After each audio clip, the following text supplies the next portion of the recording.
Bonjour à tous. Suite au discours du président Macron il y a maintenant 2 jours lors de sa visite officielle en Israël, je vous propose dans cette vidéo de rentrer dans le détail sur la fameuse opération Chamal.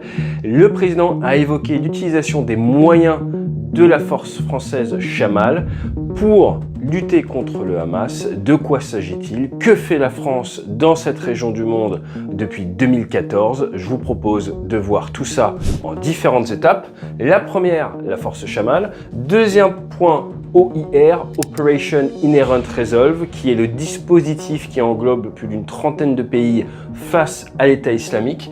Et ensuite, derrière, nous allons zoomer sur les bases françaises qui sont présentes dans la région et qui sont présentes dans un pays très très proche d'Israël, avant de vous livrer mes 2 cents sur cette prise de parole du président et surtout sur la faisabilité militaire d'une intervention française contre le Hamas. Je vous rappelle que cette chaîne se veut apolitique. Nous essayons de rester le plus neutre possible. Ça ne veut pas dire que nous n'avons pas d'opinion, mais il n'a pas de plus-value pour ce que nous essayons de faire, à savoir vous donner tous les outils pour vous informer de la manière la plus débiaisée possible, de la manière la plus factuelle possible et surtout de la manière la plus technique possible. Allez, jingle.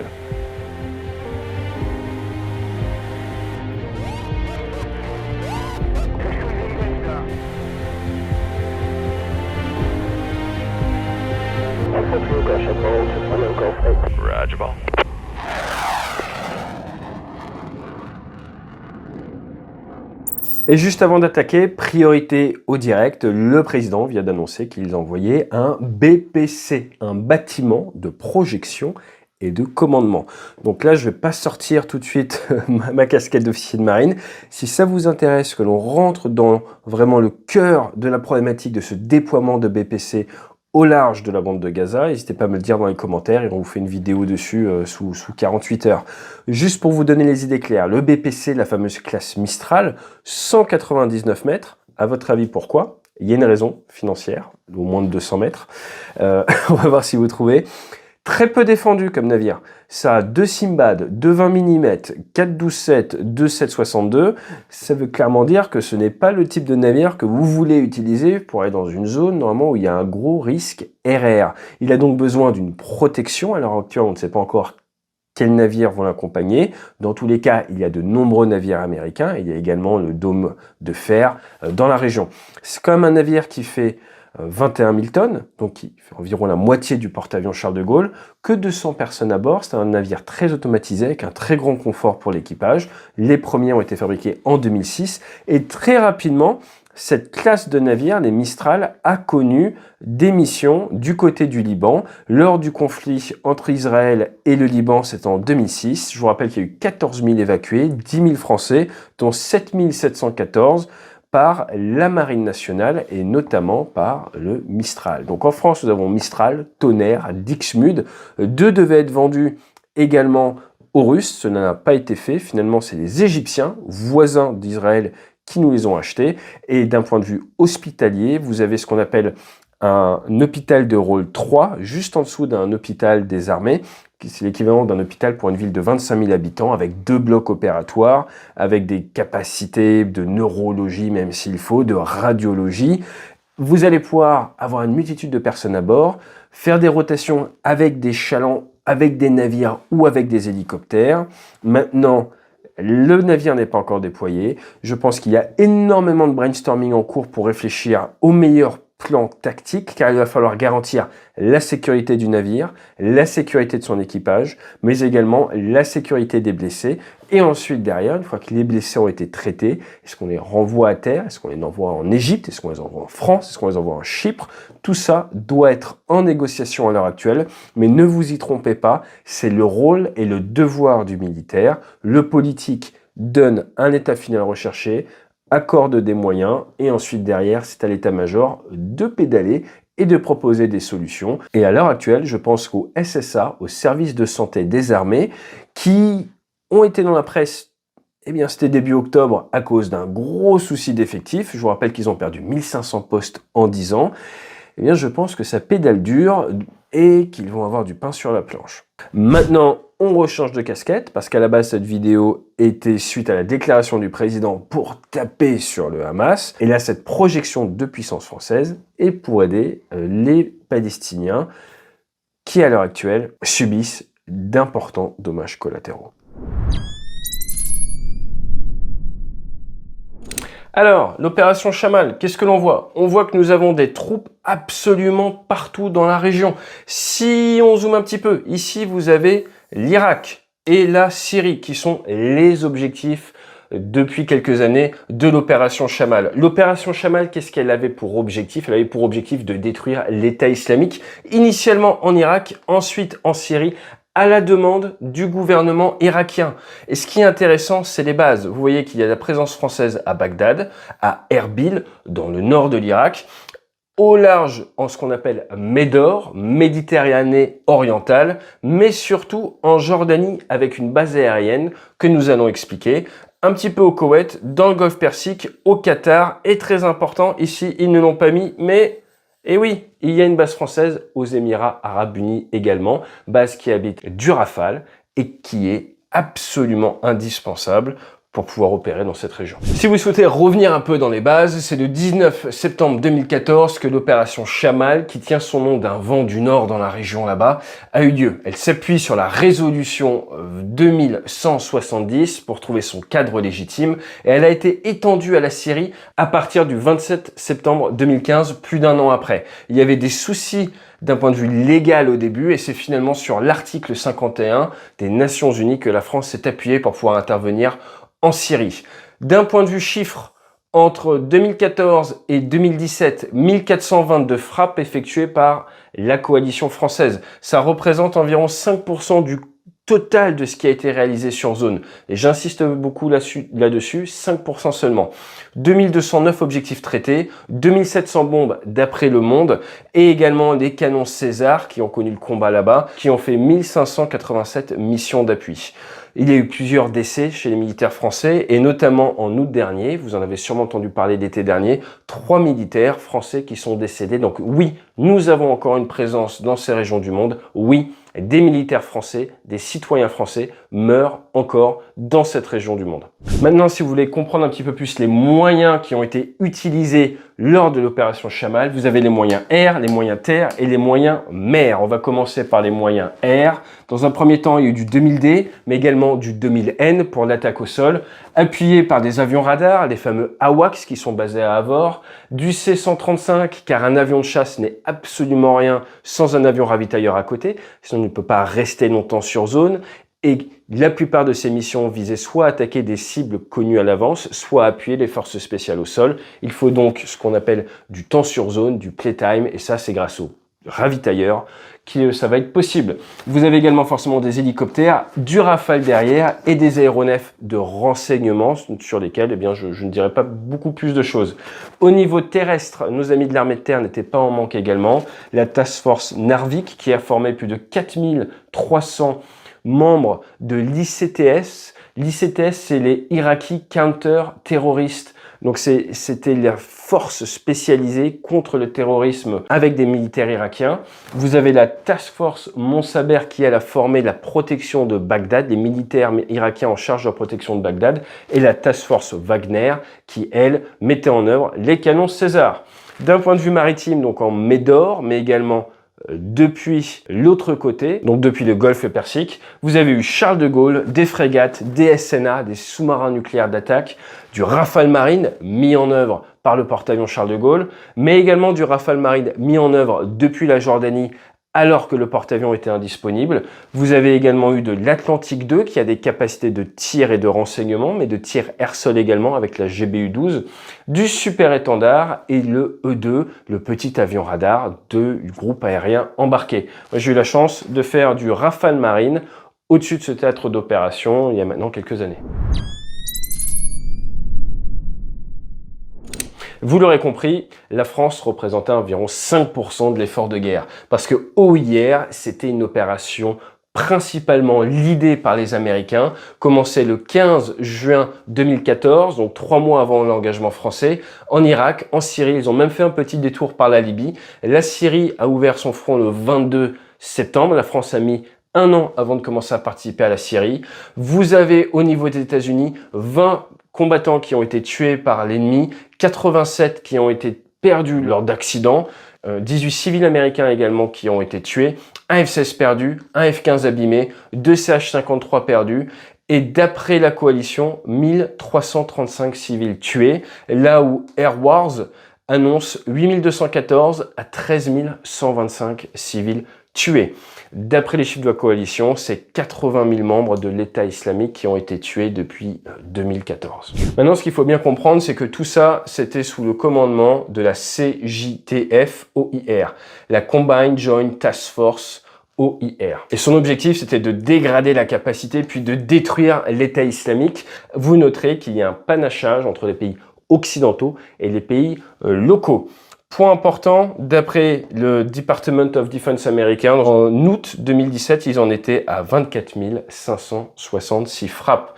Donc ça vous donne une idée et des chiffres pour comparer avec ce qui se passe actuellement dans la bande de Gaza. Les 4 premiers jours, il y a eu 6 000 bombes de tirées, ça vous donne une idée. Là, on est sur 24 566 frappes sur 3 ans.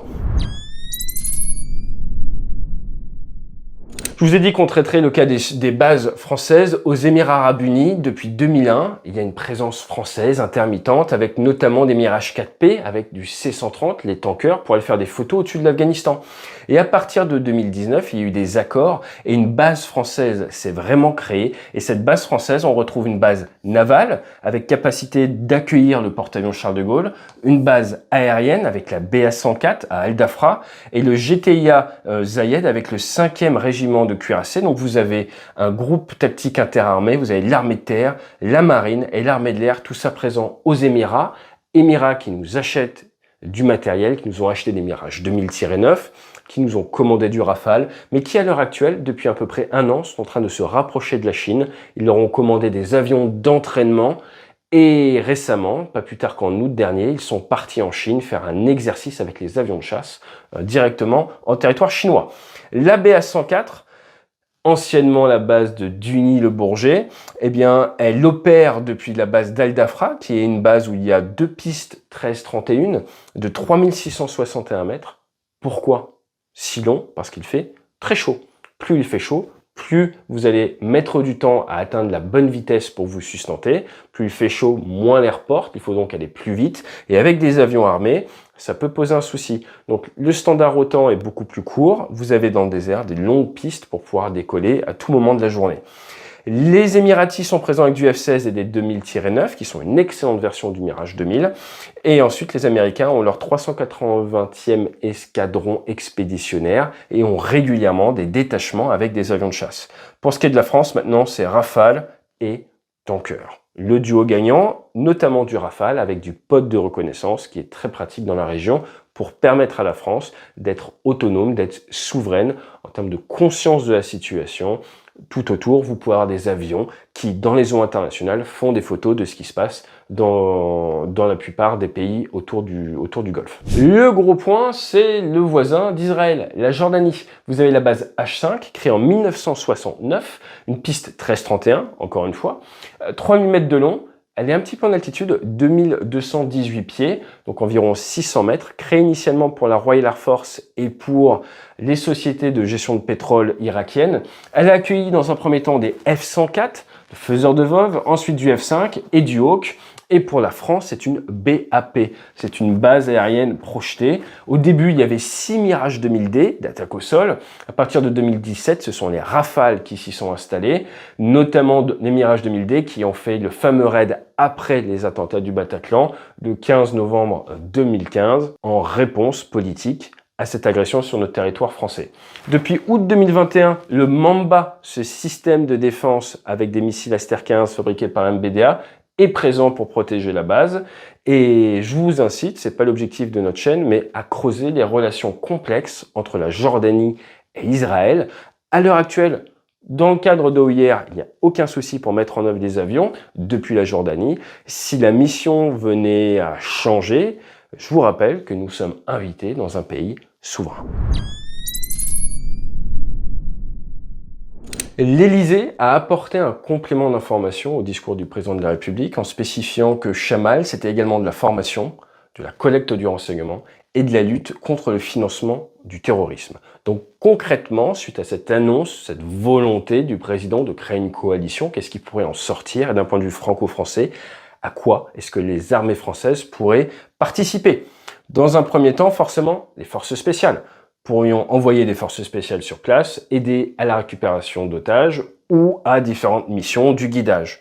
La reconnaissance. Nous avons des moyens, nous avons des drones, nous avons des nacelles qui peuvent, sur Rafale, faire d'excellentes photos au sol et après, on peut en extraire des coordonnées ou faire ce qu'on appelle le BDA, le Battle Damage Assessment, voir en temps réel la portée des frappes et envoyer tout ça par liaison de données dans un centre de commandement et aider comme ça, les Israéliens à gagner en conscience de la situation. C'est donc directement lié au renseignement. Un renseignement qui peut également venir de différentes sources. Nous avons également des navires qui font du renseignement en France et du renseignement satellitaire. D'un point de vue finance, vous l'aurez bien compris, on peut utiliser nos forces actuelles mises pour lutter contre l'État islamique pour essayer de gêner le Hamas. Le lien avec le Qatar est intéressant, je ne rentrerai pas dedans. Je vous rappelle que le Qatar a une relation privilégiée avec la France à plein de niveaux.